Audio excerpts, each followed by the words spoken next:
didn't actually do it and he's being set up or he's being railroaded. No, he's going to be the fall guy because there's no way he was allowed to act with impunity with nobody behind him and nobody really knowing what the real was. There's videos about everybody coming out saying, yo, Diddy's parties. So we know you was there. We know you was Yes. We know you was there. Who else? It was somebody else that just recently came out. They got LeBron talking about Diddy's parties. Yes. They got every video that comes out about Diddy now, like that people are pulling up, they just look way more eerie and creepy. Like him asking Justin Bieber why he don't come over no more. Like, yo, what's up? Like, why you don't? Yeah, acting brand new now. Did you see him pat Justin Bieber down? Yeah, it was weird. You see anything that got a Y on him? Yeah, very interesting. But go ahead. Who else was I talking about? Oh, when he thanked Cassie at the award, that was creepy. Creepy. Yes. Oh, that was wild.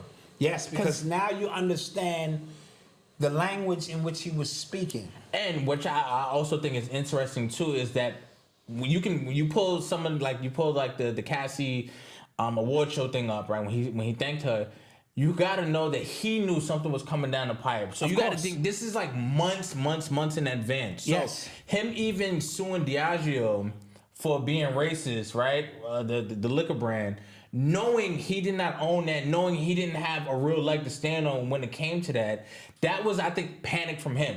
Yes. I think he was like, I just need cash. I need something to sit on. I need cash flow because I have to fight these battles that are coming down the pipe. Yes. Right?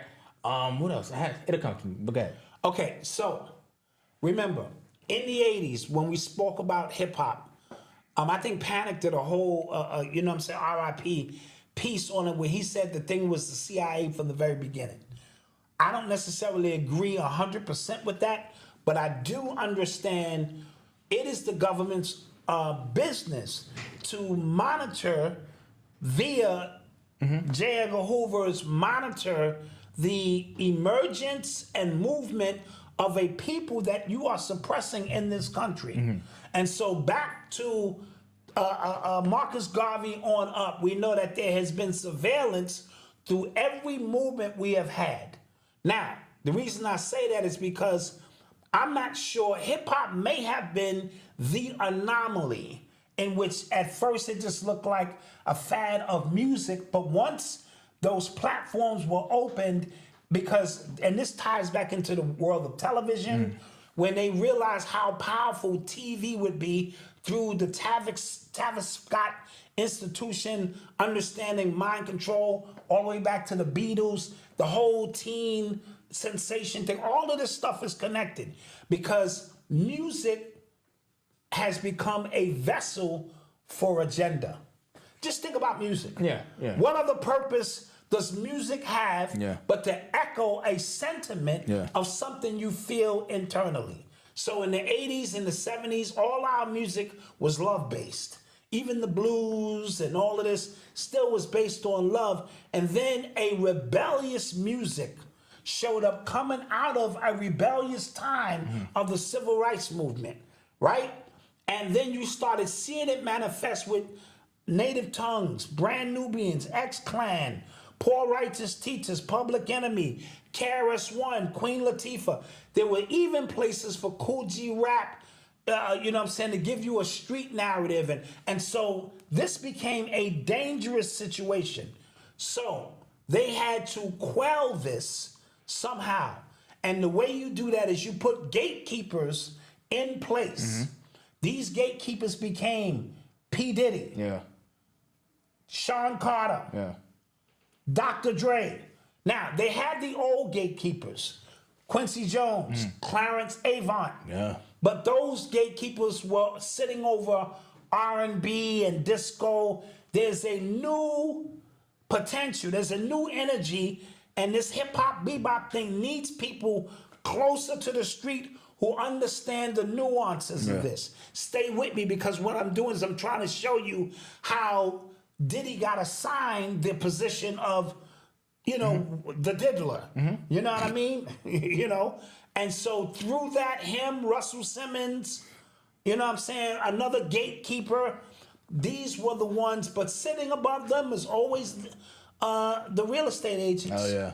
Always, because they have to be as close to the situation as possible, because you cannot mimic a people unless you are engrossed with the people. I'm always fascinated at their ability to make up rules when it fits them. Yes. Meaning, so hip hop as itself was raw. It was just what you guys did. It was just what it was. Mm-hmm. And then record labels. Then record contracts. Then we just made this up to fit. We just made up the game. And that's why I say we are raw material. And they have created the manufacturing centers to process that raw material and package it into something that is valuable for them. They can't enter into those creative spaces because they would already be there. You ever seen a Jewish MC? Like with bars. You seen a Jewish nigga like come down, smack the boards, and niggas cross over on a cat? No, because they don't have the mechanism to even process that kind of shit. Yeah. But what they can do is sit around and reap the financial, because their God is money. They can create the atmosphere to cook the stew up so that they can reap the benefits, and they will wait 50 years to get your catalog. You're not leaving Earth with that catalog. Which is crazy. I don't care who you are. Yeah. We're going to get that catalog, because the catalog is more than just a monetary thing. It is a goddamn Ark of the Covenant. It is a creation, some shit you created out of nothing. I own a piece of magic. Yeah. This Al Green shit, nigga, he created this shit out of thin fucking air. Yeah. And I can put it out there and have that shit make me money, feed my kids, go on vacation, right? And then I can pull it back. Yeah. I own this piece of the covenant. Yeah. So when we do things, like I told you, it's nothing but a doodle drop for us. I drop creative shit balls every day and never look behind me. You ever see an elephant shit and look behind him? No, he just keeps shitting and keep walking. But there's a pooper scooper behind him, because that, dung. I like this. Right? I like where you're going with this. Right? is creation for somebody else. Yeah. So they stick to you like glue wherever you go. Right? So Leo Cohen shows up as the road manager for Run DMC. Now, this is how he got the job to be the road manager. Their normal road manager, for some reason, didn't show up that day. Yeah. They never saw him again. Oh. And so something happened, and Leo said, hey, I'll be the road manager. Yeah. And he stepped in. Yeah. And he became the road manager, but now he's in. Remember, this white boy ain't got no power. Yeah. Before you know it, he's negotiating Adidas deals, right? And next thing you know, he owned half the damn company. Yeah. Then he owned the company. How? How, Sway? Right? Yeah. And so now, puts this all back in place. They give Diddy some position through Clive Davis, right? Because him and Andre Harrell had a falling out. For whatever reason, they were lovers. Allegedly. Kim Porter saw some things. Allegedly. That she wasn't supposed to see between them. You know what I mean? And Diddy started getting beside himself. You know what I mean? And so he went and closed his own deal by consorting with Clive Davis, who is an openly gay man now. Yes. He has come out and he said there's somebody in his book, he won't name that person, who he is deeply in love with. Okay. You can do with that as you may. So when you bring somebody into the gatekeeper side, you don't just bring them in. So he had to make his own sacrifices. He had to, do some things that I spoke to you guys 25 years ago about, and y'all thought I was from the fucking moon when I was trying to give y'all in great detail what these gatekeepers' job is and how they assure that their power is kept for them. So Diddy started thinking he was the man and could abuse so many individuals along the way, and he got beside himself with power. Jay-Z, on the other hand, now Jay-Z might have came in a little more organically with Dame Dash and put their money together. Nobody wanted to sign Jay, but they put their situation. And what Leo Cohen noticed is because sometimes they could just bring you in, and sometimes you can qualify yourself by showing that you're willing to cut other niggas out. Jay-Z demonstrated from day one. He said, them. I don't need these niggas. Yeah. I don't, and I'm willing to walk away. And so Leo Cohen found his Goyim, the one he could impart and trust to get things done. And Jay-Z became that individual. Say it what you want, because the list of people who Jay-Z have crossed is equally as long. Jay-Z may be a little bit more calculated in how he does business, but at the end of the day, same shit. Yeah. Right now we're hearing words, shit, he might have went all the way back and took out Big L. Allegedly. Oh. Okay? He was the last person to be seen with Big L, according to Jaguar Wright. Oh, God. And Jaguar Wright, who used to date Big L, said that nigga's trying to kill me. Anyway, just some things to think about. I'm trying to paint a picture to show you how deep this thing goes. Remember, the guy contacted me 20 years ago and told me about the secret meeting before that shit became public. He was from England or somewhere. And I guess he must have saw one of my tapes or me and Griff's tapes or something. And he was telling me all of this shit.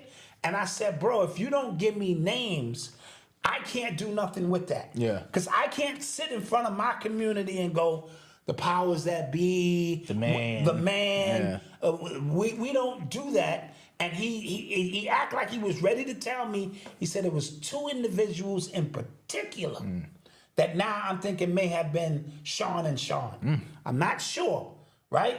That the prison system, all of the things that were laid out became an issue.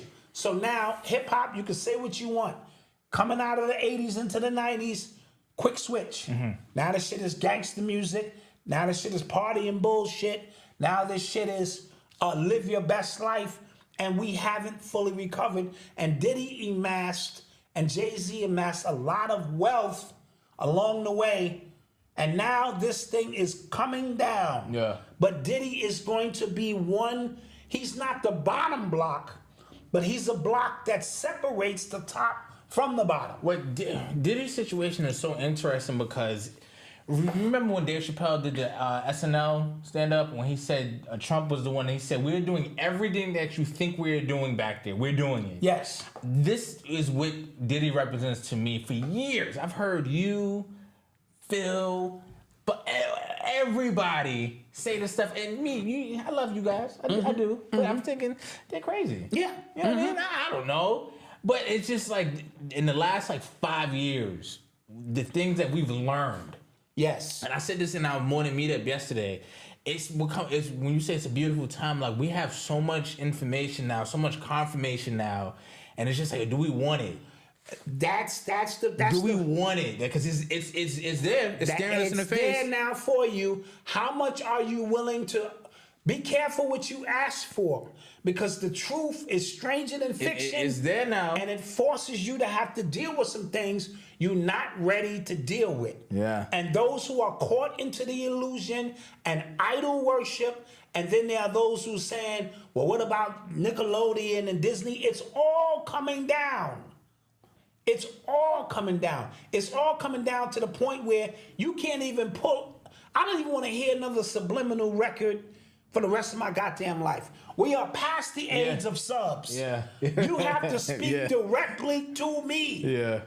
That's it. Yeah. Because we are in the uncovering now. So, as much dirt as Diddy has got, he's got leverage.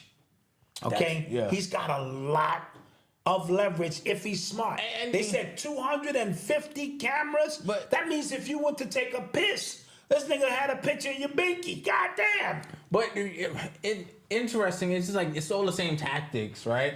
That's what the Playboy House. Yes. What's Hugh Hefner was doing, and then Epstein, J. Edgar Hoover. It's all the same tactics. Yes. but it's the tactic that is used to control people. Politicians, actors, rappers, you know what I mean? And the list of rappers that Diddy is been diddling will hurt your feelings. I'm talking, first of all, the list of rappers who have been doing the diddly, how about that? Yeah. Will hurt your feelings. Yeah. Yeah, your man too. Yeah. Him too. Yeah. Yeah. Right? The ones you think, oh, nah. Especially the ones that look extra. Them niggas. Right? And so you want to know why you can't get in the industry as a great artist, because they run you through a series of tests. They run you through a series of challenges to see where you tap out at. You know, you sign these NDAs, we bring you in. Then there's parties that your entourage can't even go to. Oh, no, y'all can't go to this party. Yeah. This is an exclusive party. You know what I mean? And so there's levels to this, but Diddy was getting all of this footage of Beyonce, Jay-Z. Allegedly. The list goes on and on. The names on that list that he has that have been to his parties, right, will blow your mind. You know what I mean? Oh, remember that? If you saw recently, what was that about? I don't know what he had. He had his child sitting on his lap and was reading a list of names. Yeah, that was. And it was odd. It was odd, but it was saying, "Shut the fuck up." Yo, so you remember when this is during the height of the lockdown and stuff like that.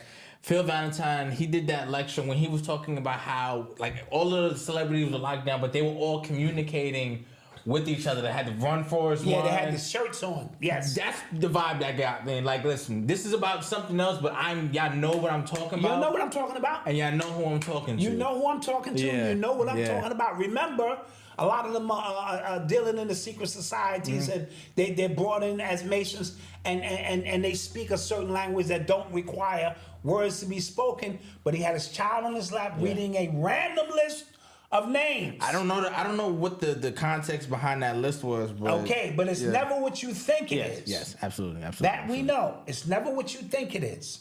So Diddy is the middle piece between everybody on the bottom who's below him. Yeah. And everybody who's on top of him. Yeah. And if you pull, it's like Jenga. You pull that certain piece, and all of this stuff begins to come down. And so, is it going to be easier to try to feed Diddy out there, you know what I mean, and let him take the fall? But the industry, as you know, will never be the same. It will never be the same. I was talking to my mother about this, and she was distraught. She was just like, his legacy is cooked. Like, his legacy is cooked. But then again, like you said, the industry itself, because like, y'all all were there. And y'all all in on it. Y'all all in on it. Like, and watch this. You saw this happen to Kanye. Even though Kanye was taking direct shots at the upstairs management and saying this is what's going on, nobody backed him. All of his so-called friends, not one person did the OJ. What's OJ man name? Who rolled him with the Bronco? I forget his name. You know my nigga. And he ain't have a nigga in the Bronco with him. Yeah. We're gonna talk about that in a minute too, right? Yeah. And so what Diddy is seeing now is ain't nobody in the Bronco with you, bro. Yeah. This is your ride. It's not. I think it's a little bit even more disturbing that his son's implicated too. Well, again, this gets deep because, like father, like son. Yeah, and so you around that as a kid so much that the fruits of those labor, you don't even think you're doing anything wrong. This is what I'm trying to tell you. When there's always parties in your house and naked women laying around who are willing to sleep with my son just to get closer to me, or he cute, this and that, and then your pops is putting shit in people's drinks on a regular basis, you start thinking, look, Trey Songz just settled a lawsuit from being on a boat with Diddy. Right. Oh, this is a boat with Diddy. Right. And so you start thinking that that's the way it is. And it's sad So when we speak about Bill Cosby and all of that, remember that was what they did in the 70s. The groupie love has always been a part of the game, but taking it to that level now where you're drugging people and forcing men. There were men who were being graped. Let's just use that term. Yeah. You know what I mean? Not just wanting to be down, but who were literally being raped.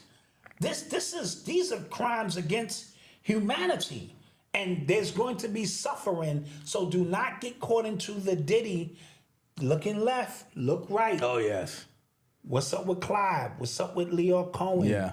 What's up with the Morris brothers? What's up with Jimmy Iovine?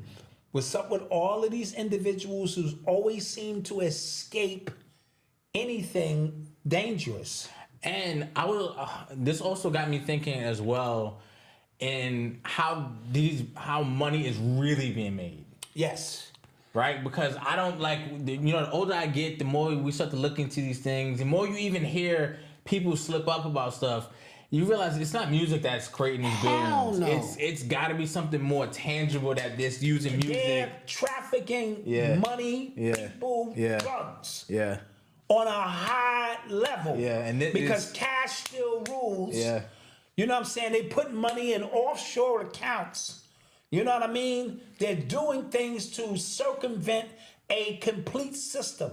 Now remember, they said under the Playboy Mansion had tunnels that went to celebrities' houses. How else are that many kids being moved? Allegedly. You know what I'm saying? Up and down without it being totally noticed. Yeah. There has to be something going on below you, above you in these private jets, moving massive amounts of people around. I keep telling y'all, there's a certain portion of people who you're looking at children as beautiful creations that move the future forward. That's great. I told you there are people who see children as just food. You just a snack. If a monster come down here, he don't have no compassion. Oh, I know you got a life. You're a snack. Yeah. Right? Yeah. It just is what it is. It's the echo, the circle of life. For them. For them. Yeah. Even a damn bug sees another bug. Yeah. He ain't going, nah, son, that ain't right. Nigga, you a snack. Yeah. I saw these hyenas jump on this lion just the other day. And he was outnumbered and they was like, you are a snack. Yeah. Nothing personal. You know what I mean? And so you have to look at it beyond what your comprehension is. What is blood? Yeah. Blood is the source of life. How do I get the most potent blood? I gotta get it from a child whose blood hasn't been tainted by thought. Remember, thought taints the blood. You thinking negative thoughts all the time, eating fucking Big Macs and shit. Now the blood is not as potent. But an innocence of a child, the closest thing to God is a child. So how do I violate God? Or I get the most primal source of energy. And then if I scare the child and get the blood to boil right before I ingest, that's a whole different meal. And most of y'all can't comprehend that because you are not of those individuals. You are a spiritual cosmic being who understand your place. But there are demons here in human flesh who that's how they get down. Yeah. I don't know how else to tell you. Yeah. I've been telling you this for years. You know what I mean? And so this is how they get down. And it's not just the so-called elite. It's firemen, it's doctors, it's lawyers, it's teachers. Yeah, it's underworlds and everything, bro. It's underworlds of people in that dark web who share and who give me a piece of that. I want to, but they come out amongst you and act normal. You know what I mean? Yeah. And that's where we are with that. And so Diddy's role in this, he got beside himself. Yeah. He was drunken with illusionary power. Absolutely. And he crossed and he made it crystal clear. I'm willing to sell my mother out for this power. Gene Deal told you that. He said, I don't care if Suge, Big, Tupac all gotta die. Once you get a taste of that power, you are not trying to let that power go, right? And as we know, there are two basic people on this planet. Those who have service to self and service to others. And service to others is those who care about other people, willing to help other people, willing to share. And service to self is just that. I am here and I will kill my own moms. You know what I'm saying? This nigga done smacked his moms a couple of times, allegedly. You know what I mean? And once you start killing people or allegedly, it's a domino effect because now I gotta clean that up. Yo, you guys watch Power? I gotta clean that up. Every season is just them cleaning up the previous season. Yes, yes. That's literally it. You follow? And so it becomes, and then when you have handlers in place, Corey Gamble, the one who's dating the Kardashian mother. Oh, right, yeah. All of a sudden, he's on the scene. Yeah. Fahim Muhammad, who was the first one in. Now, Corey Gamble was one of the first people in the room when Kim Porter died. He showed up with the coroners. Wow. Okay, so that's power. Yeah. Where the fuck he come from? Yeah. So y'all gonna start seeing these people. And it'd be the same people. It's like the same in people. mad different instances. Scenarios. Yeah. The same goddamn people. Yeah. You know what I'm saying? And so you're starting to see this picture being painted of these gatekeepers who were put in place because, bro, we gonna talk. James Fields, thank you. Thank you.